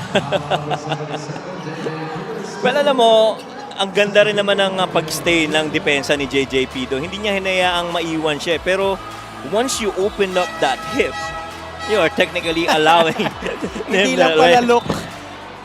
He used that Selly on JJ Pido. He tried to do it very nonchalantly, but that parang sinimplihan lang eh. 1,000 pictures right there. And you know what you like about these players? Outside of this game, magkakakilala yung mga yan. Tama. Marami sa kanila magkakaibigan talaga yan. Look at the free throw shooting of both these teams. It's San Juan. On the bad side of that story, Biñan has only missed one from the charity stripe in this game. Pito ang hinahabol nila dito. There you go. Pinoy Sakuragi finally gets it deep where he wants it. And who gave that pass internal? Warren Bonifacio. That's his expertise. Find an open man from the top. That is to the delight of Miss Danica Soto Pingris. Arvin Gamboa, wide open. Why not? Kita mo na mangyayari yun eh. He tried to attack the baseline. Itong si Orlan Wamar, he nashed it, meaning nag-dribble siya paikot. Nung nakita niya na sa corner libre si Arvin, ikaw na tumira. So yun na pala yung term na ginagamit dun Nash dribble. That's called a Nash dribble. Yun na nga naman talaga ang ginawa ni Steve Nash a lot during his playing career. While Kenny Roca Curva, we are still excited to witness many more of these outside shots. This is a 5-point lead for San Juan. Turnover for the Knights. Omar with an errant pass. Roca Curva pushing. He goes to the side. That's a foul. That's going to be 2 shots for Kenny Roca Curva. Really tough to stop somebody wearing jersey number 88 with Roca Curva as his last name going downhill. Tsaka yung activity niya kasi, once you give him that ball from the backcourt pa lang and he pushes that rock going to the front court, he brings in a lot of energy, and so you have to be ready for it. And despite that, coach, despite the speed, despite the force that he is going with, you can see that there's still control. Yeah, I agree. Check out our special deal from OneXBet when you scan the QR code and claim your special offer. That is one thing that he has worked on over the years, to have that control but not losing the speed and the force that he plays with. Ang kagandahan nito is talagang pumukpok ng husto itong dalawang team na to dito sa third quarter, no? Giving the fans everything that they've hoped for here in this game. And Biñan is actually winning this quarter. They're outscoring San Juan 26-21. That's a +5. And a lot of that has to do, in my opinion, with them clogging the paint. the points in the paint have stayed at a plus 14. Hindi na lumobo yan. Kanina sa halftime, plus 14 yan eh. Pero patuloy na ganun pa rin. Bakit? Dahil nalidepensahan nila yung mga pasa sa loob. Arvin Gamboa, 9 points in this game, but he has spread out his numbers across the different statistical departments sa laro na to. Senator Jenggoy Estrada, I'm sure very happy to see this kid blossom into a great role player for the Knights. Yes, agree. And he's just been an efficient big man that knows how to play his position and play against the smaller guys. Last shot time here for Biñan. Pingris, will he take it? Cardona has time to set. Makmak could not get it to go from the One more. outside. One-handed, no good. They were hoping for a foul. There was a whistle by, referee Jay Castroverde giving a technical out to Makmak Cardona. Coach Boyd Fernandez is on the floor. He's at the center of the court. He wanted a whistle on that shot by Makmak. That thing happened too quick. We didn't see if there was indeed contact, but it sure looked like somebody was trying to challenge that shot by Makmak Cardona. But boy, this was a good third quarter for both these teams. And might I say, good look para kay Makmak Cardona rin doon sa dalawang tira na yun. He hasn't scored in this game, but he's had some good looks. Medyo linuluwa nga lang talaga. Meanwhile, tingnan muna natin ang ating highlights of the game brought to you by Sip Plus, the official hydration partner of the MPBL. Elevate your hydration. This third quarter has been highly entertaining, Coach. Well, one thing that has really improved, aside from the interior defense of the Biñan team, it's really the three-point shooting. Pero it's a plus 4 3-point shooting in the third quarter para dito sa Biñan. Pero pumuntos rin sa 3 points itong San Juan Knights. The beautiful part of what Biñan has done is that they've limited points in the paints and hindi na lumobo yan. Kaya ito ang pagkakataon para sa Biñan na bumalik. They're down only by 6.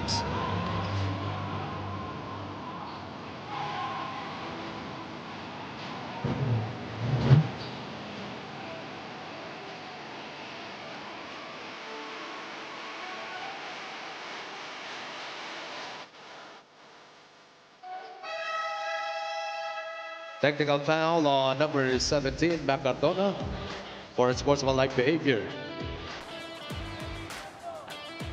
Technical free throw, Arvin Gamboa.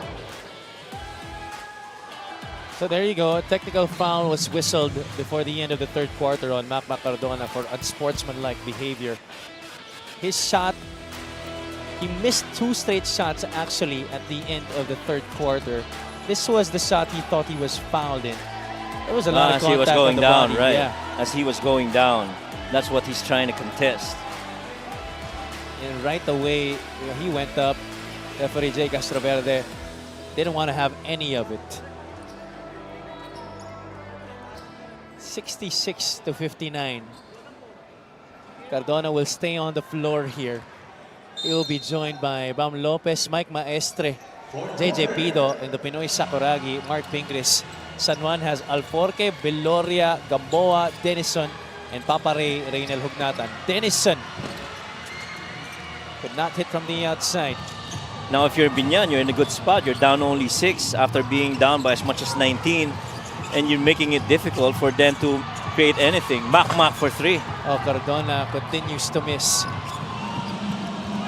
But they really wanted that first play for him. That's right. You could see everybody from the bench really calling him to receive the basketball. Gamboa, mano-a-mano against Captain Hook. Rebound taken there by Mike Maestre.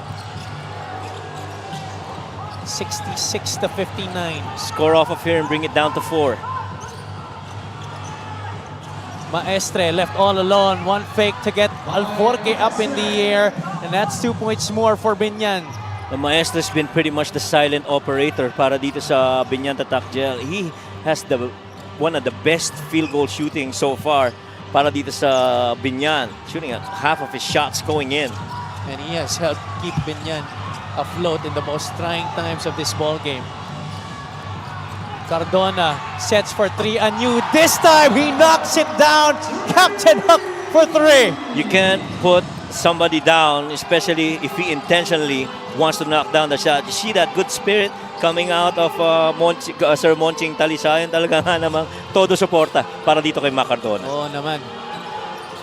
66-64, Alforque trying to get loose of the defense of Lopez. Puts it up, no good. That shot was way off the mark. Pingris collars down another rebound.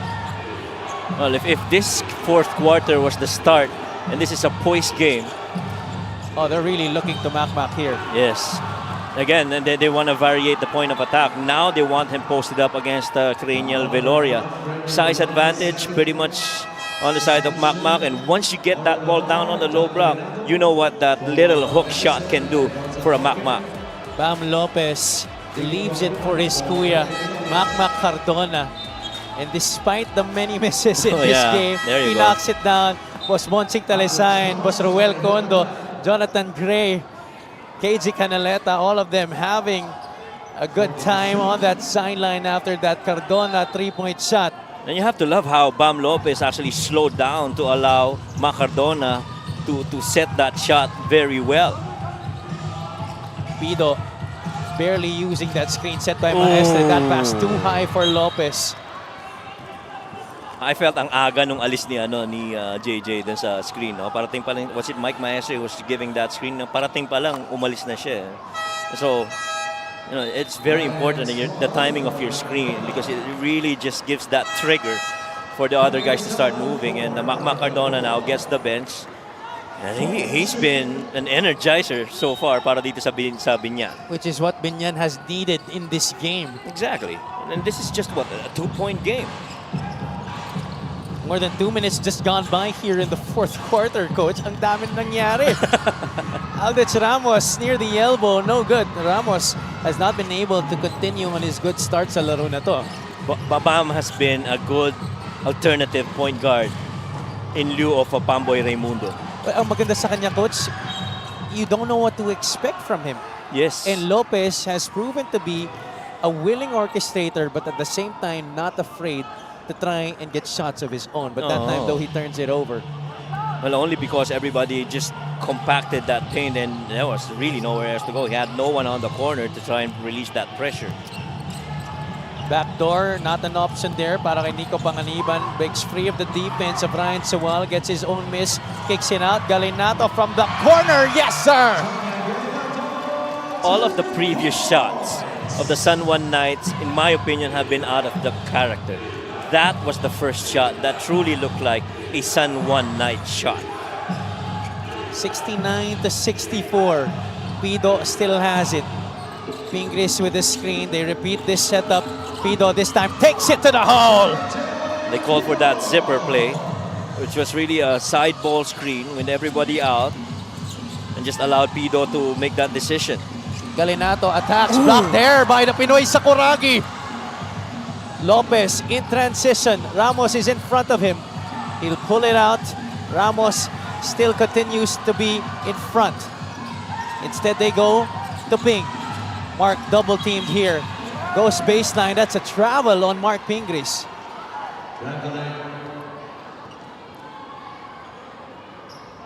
I couldn't tell from my angle if that was a travel, but Yeah, it looked clean. yeah, it looked clean. This is our play of the game brought to you by OneXBet, the title sponsor of the MPBL. OneXBet, your choice, your victory. Feel more game with OneXBet. That was that screen and that drive down the lane. Galinato gets that screen from Aldrich. The kick out to the corner. Panganiban has been excellent from there, and he continues to be. Well, and Panganiban has not missed from three. He's 3 out of 3 from there, and he's taken those shots comfortably each time he gets set up. He has hit most of his shots from this side of the floor. Scoreless in the first half, 11 here in the last 2 quarters. The lead back up to 6 for the Knights.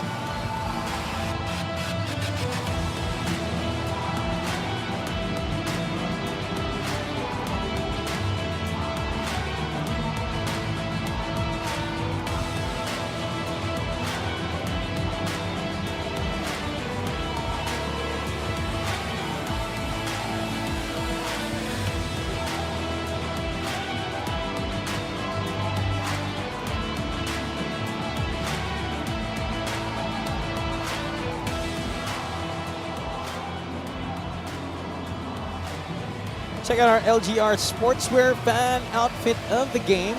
Brought to you by LGR Sportswear, the official outfitter of the Maharlika Pilipinas Basketball League. Live na live po ang ating liga mula sa PhilOil Center in San Juan City, the home of your Knights, who are currently on top by 6 against the Biñan Tatakjel. And all because of the really good performance of the interior defense of Biñan. You see a 6-point deficit staring Biñan right now, but they were able to bring it down to, 2 points? But once those shots started falling from the outside, it became a challenge on the internal defense of Biñan. A 3-point shot was downgraded to a 2-pointer. That's why the score is at 71-66 right now. That's our official count. Under 6 minutes still to play in this game. Pido, Maestre, Bonifacio, Suwal, and Lopez, the 5 on the floor for the guys in white. Suwal off the elevator. Ooh. Puts the ball on the deck. Ryan Suwal needed to make an emergency pass. Nobody was able to receive. I felt he already had that shot. Ang laki nung nasa harap niya eh. Wamar fading to the right. Nope. Kalisan pulls down an offensive rebound. Wamar, I'm not sure who he was trying to go to there. Biñan on the run. Lopez, runner. Nope. Maestre, offensive rebound. Put back is good, plus the foul. Well, Bam Lopez wanted to be the one to finish that because he practically had no one on him. He was the least guarded guy, but he did have pressure release on the corner with Ryan Suwal. But he went to it. But Mike Maestre stayed active with that offensive rebound, and they're getting a 3-point play opportunity the old-fashioned way. And he continues to be that beacon of hope that springs when Biñan suddenly sees themselves on the opposite side of a scoring run by the Knights. At saka they're building on the momentum that they started in the third quarter, where they outscored them by 5 points, 27 versus 22, and that clearly is that thinking right now for the Biñan. Defend the paint and then hope that they don't make the shots from the outside. The Knights ahead by a basket. Panganiban has a speed advantage here against Juan and Bonifacio. Panganiban takes it to the rack.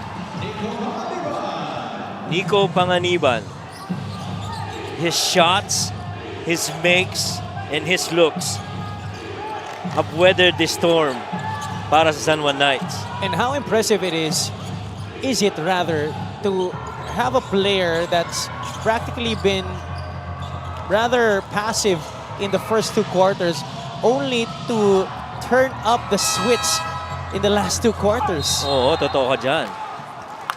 And speaking of turning up the switch, offensive rebounding is a part of the game which, in my opinion, Biñan has worked on.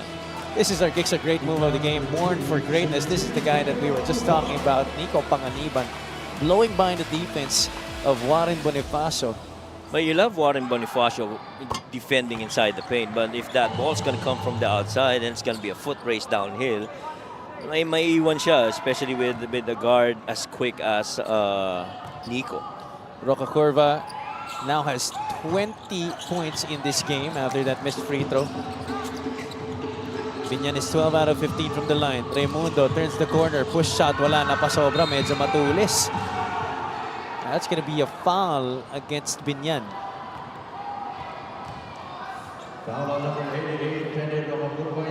Roca Curva will be called for his second team foul in this quarter for Biñan. Coach Boyd Fernandez and the Tatakjel have yet to taste the lead since the first quarter. Meanwhile, San Juan has been up by as much as 19 points in this game. Lamar, almost a turnover. That steal is completed by Jaymar Gimpay. Not a good pass delivered there to Aldrich Ramos. Maestre trying to do some early work on Panganiban. Di na ibigay ang bola sa kanya. Ang ganda na ng seal niya doon. Hindi nakita agad ni Pamboy. It's now with Roca Curva. Defender goes under. Roca Curva still goes to the basket. That's a foul against San Juan. They will review it. That's got to be unspoke. That definitely has to be unspoke.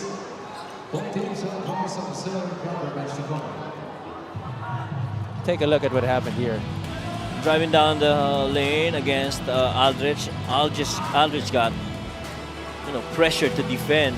Pero yun, nakita mo yung wrap around. Yeah, a little bit of a takedown as well. It could be under excessive and hard. Yeah, that is going to be an unsportsmanlike foul, no doubt about it.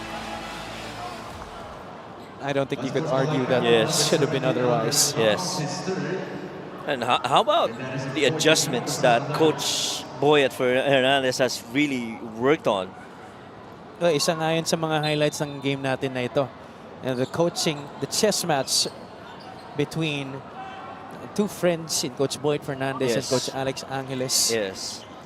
And the thing is, they only have 2 team fouls at this point. Check out our special deal from 1xBet when you scan the QR code and claim your special offer. Ooh, Kenny Rocakurva missing on that first free throw, but he has one more here. And ball possession will go back to Biñan. Was Monching Talisayan and the rest of the Biñan Tatakjel community right there on the sideline, enjoying this game together with all of us here. This has been a highly entertaining, action-packed ball game between these two squads. And again, you really got to give props to Coach Boyet Fernandez for the adjustments that he's made. No doubt about it. He has won on every level except here in the MPBL, chasing that first championship dito sa Liga ng Bawat Pilipino. Pamboy Raimundo goes inside. Maestre, calm, composed, once again finishing on that reverse. Remember the first half when they were fronting Mike Calisaan? Now shoes on the other foot. They are now the ones fronting against Mike Maestre. In the common ground, both guys happen to be named Mike. Tama ka dyan. That's a great observation. I did not even notice that. Omar goes inside off the glass ni Loa. They get it back. Omar. Nice fake. Blow by. Ramos offensive rebound. Aldrich Ramos gets the basket plus the foul. Yun yung kailangan talagang trabahuin nila eh. Once na tumira sa labas, then you have to be very aware that it's going to be a long rebound. And so guys got out position. Warren tried to chase for it, but Aldrich got that space and enough for him to finish despite the contact. And he breaks the short deadlock. Now San Juan back in the lead by 3. 3 minutes and change remaining in this game. Senator Jinggoy Estrada keeping that stoic look on his face on that San Juan sideline. This game is far from over, and his team is definitely not out of the woods. Gimpayan back in the ball game. Sets the screen for Pamboy Raimundo. Too strong on the 3. Ball is tapped around. It ends up with Nico Panganiban. Boy, that almost went the way of Biñan. Warren Bonifacio and Gimpayan really battling for that board. Or rather, that was Warren Bonifacio earlier in Gimpayan. Nico Panganiban has been the star of the show for the Knights here in the second half. From the way it looks, if you observe, the last 3 baskets have been attacking the defense of Warren Bonifacio. If you see Warren right in front of you, you're going to be the point of attack. Rocakurva gives it up to Raimundo. Omar keeping in step with him. Bonifacio fakes the handoff. Warren, the bounce pass picked up by San Juan. The Knights, they go to Galinato. Omar gets the pass to John, and that's a score. The deuce for John Galinato. The Knights with a personal run of their own.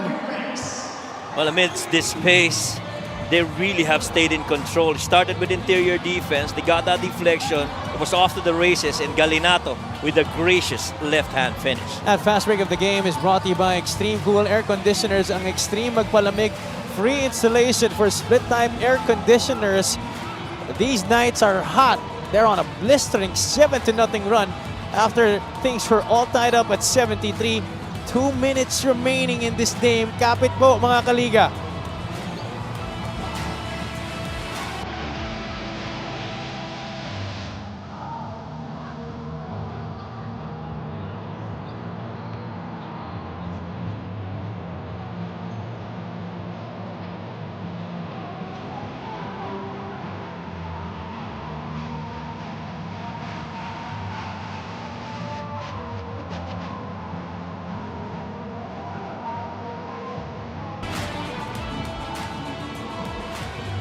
Sir Den Isabella there and Miss Badet. At yung batchmate mo, Coach Mike? Oh, no, wala na. The one that's seated in the middle, I think he left somewhere, but definitely that's Coach Jude Roque. Yes, Coach Jude Roque, team manager, Sandela Red Lions.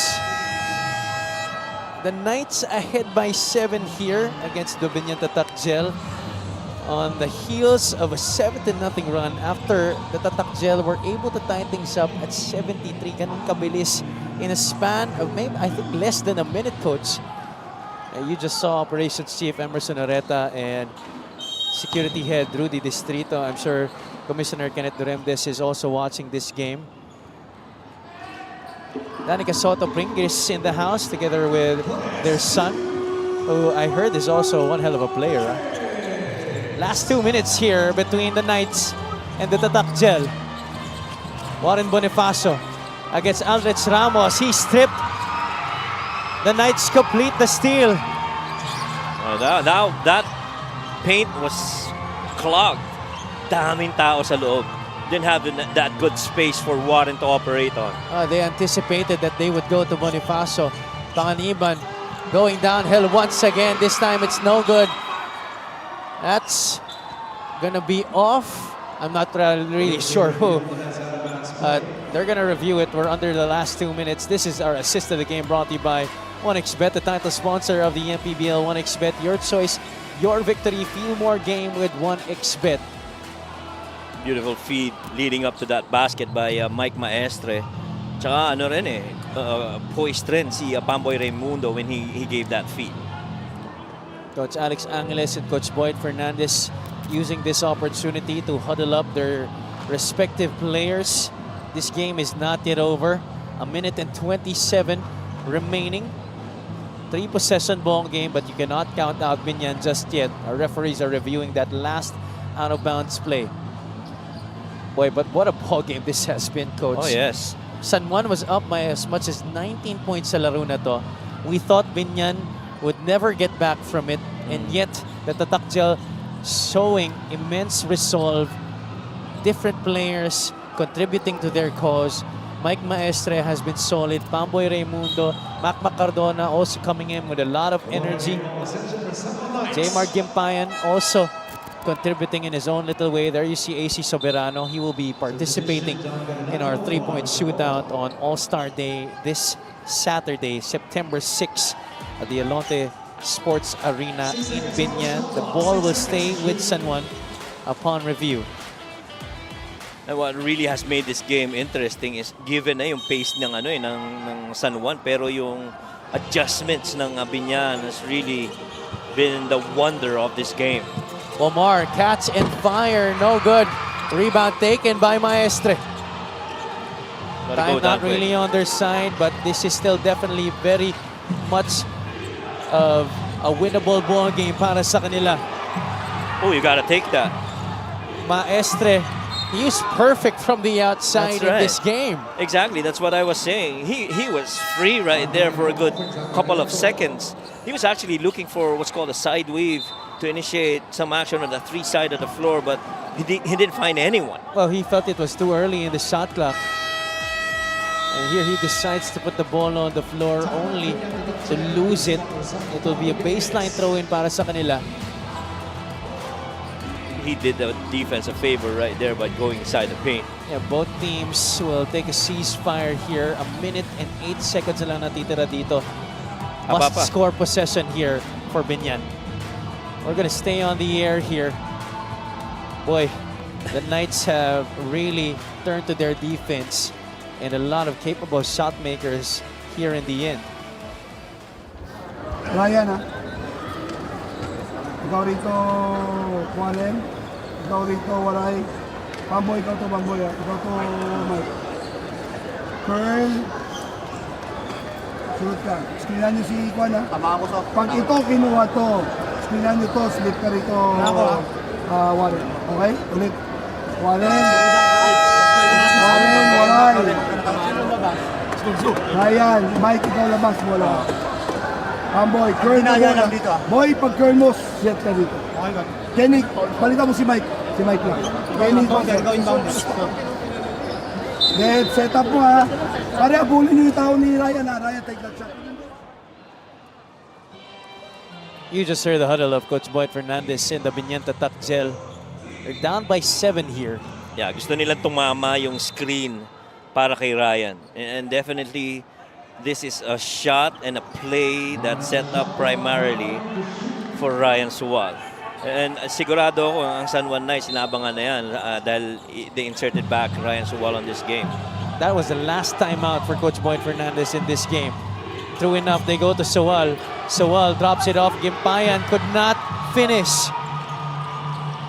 That's the second play that they set up Ryan Suwal, but he opted to put the ball on the floor. Remember that elevator right side of the floor earlier? He has not been able to go for his shot tonight.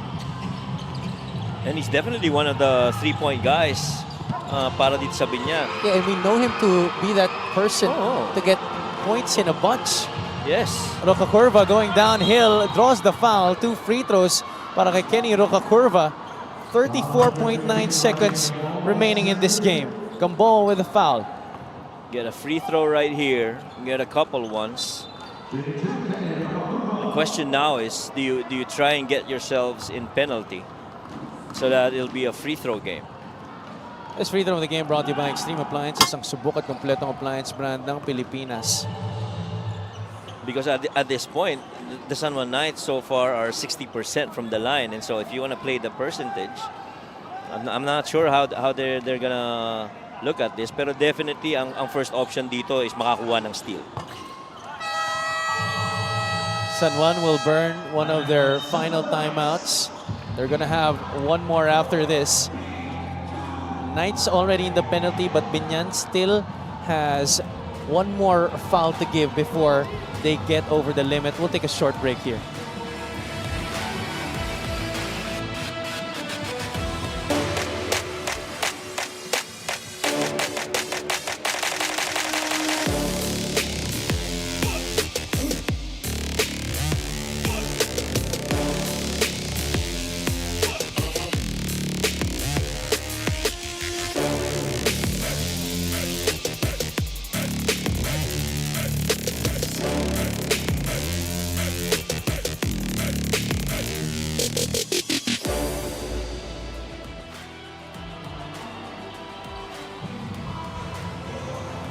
Coach Alex Angeles in the San Juan Knights could be on the verge of another victory here tonight to avenge their loss against Quezon sa kanilang huling laro.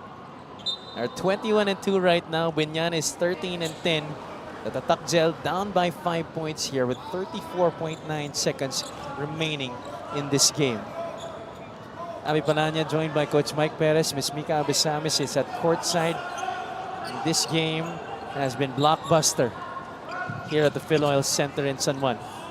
Important thing here is for them to be able to execute that good inbound. And for Biñan naman, try get up steal. They're not going for the foul just yet. Curva still applying heavy pressure here on Orlon Mamar, and it looks like they're just going to let the clock run out here. A double coming from Suwal. Mamar still has it. Pass deflected there. Baseline inbound para sa San Juan. And you see Orlon Mamar is actually asking Nico to, to be at least one pass away from him as he was trying to draw that couple of defenders with him on the right side of the floor. 6 on the shot clock. Panganiban goes up. He's fouled. And that's going to be 2 shots para kay Nico Panganiban. And definitely Nico Panganiban has answered the call of Coach Alex Angeles to knock down shots when necessary. When it counted the most. With the game on the line, Biñan was trying to engineer a comeback. They were successful. They tied things up at 73. And yet, the San Juan Knights answering with a huge run. A free throw there missed. The usual reactions from Coach Sen Jinggoy. San Juan is now 9 out of 16 from the free throw line.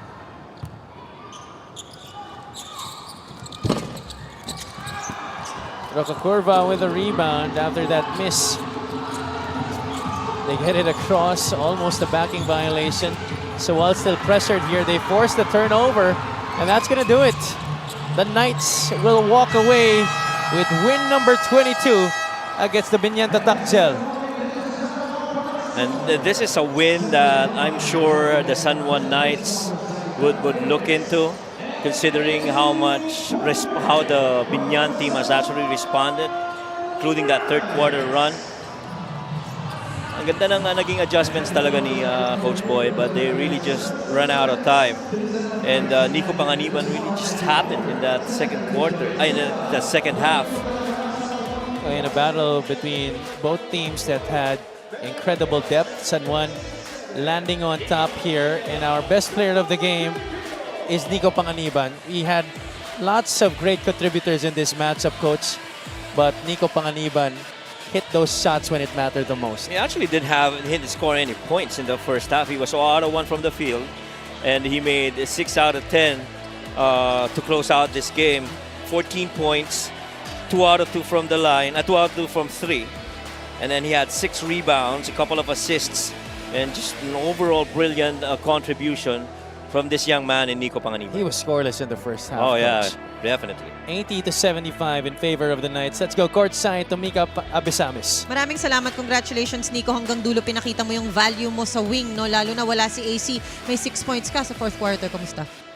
Yun lang naman. Ready lang lagi kung anong ibigay na role or playing time nila, coach. Always ready lang naman ako lagi. Kapag wala yung iba, pinupunan ko lang din yung mga wala sa kanila. Maraming salamat. Nico, gusto ko lang malaman, no? Kanina nung medyo nagka-run yung Biñan, anong bili ni Coach Alex sa mga panahon na yun? Yun lang, stay composed lang ulit kami kasi ganun talaga, may times talaga na magra-run yung kalaban. Pero yun nga, pagpasok ng second half, sabi nila coach na kaya naman naming mas dumiin pa. So yun, pagpasok ng second half, mas nagtrabaho pa kami lalong-lalo na sa defense namin, saka yung adjustment namin. Yun nga ang nakita namin. Meron ka ba mga gustong batiin at pasalamatan? Siyempre, unang-una, nagpapasalamat ako kay Lord dahil siya yung may gawa nito at binabalik lang din namin sa kanya yung panalong nakuha namin ngayon. Thank you kay Senator Jingo Estrada, kay Boss Monching Dalisayon, Boss James Go, Boss Dennis Abella, Go for Gold, Jeremy Go, 69 Pong Bar, Abella Industry, 1914 Athletics, JSU Amosop, and kay Pastor Ferdy. Saka sa family ko, lagi na sumusuport. Lalong-lalo na kay Kuya Jervis. Kuya, ingat ka lagi dyan. Saka banat lang palagi. Sa girlfriend ko na nandyan ngayon, sumuporta sa mga kaibigan ko, mga tropa ko sa Antipolos and sa Marikina, yun lang. Maraming salamat and congratulations, Nico Panganiban. This best play of the game is brought to you by 1xBet, the title sponsor of the MPBL. 1xBet, your choice, your victory. Feel more game with 1xBet. Have you and Coach Mike. Maraming salamat, Mika. Congratulations to the Knights and Nico Panganiban for picking up win number 22. Tomorrow, the MPBL will troop to the Nueva Ecija Coliseum in Palayan City at 4 o'clock p.m. The Val City Magic will be facing the Davao Occidental Tigers. Right after that, it's going to be a tussle between the Imus Brotherhood and the Basilan Star Horse. That's an important matchup in the Southern Division. And in our main game, the Nueva Ecija Rice Vanguards host the Ilagan Isabela 5-Star Cowboys. Maraming salamat sa lahat ng mga sumama sa atin sa ating coverage for today, Friday here at the PhilOil Center in San Juan City. For my partner, Coach Mike Perez, our courtside reporter, Ms. Mika Abisamis, and for all the hardworking men and women of our production crew, this has been Javi Palanya saying good night from San Juan City. This has been the Maharlika Pilipinas Basketball League, ang liga ng bawat Pilipino.